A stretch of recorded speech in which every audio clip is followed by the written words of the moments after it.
பாலு ஊட்டி சோறு ஊட்டி பாசமாக வளர்த்தி எடுத்தேன்.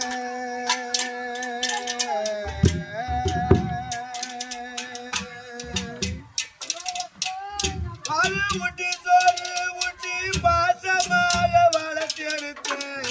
பாசமாக வளர்த்து புட்டு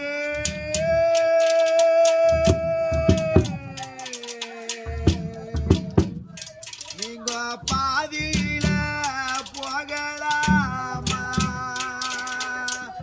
பாடு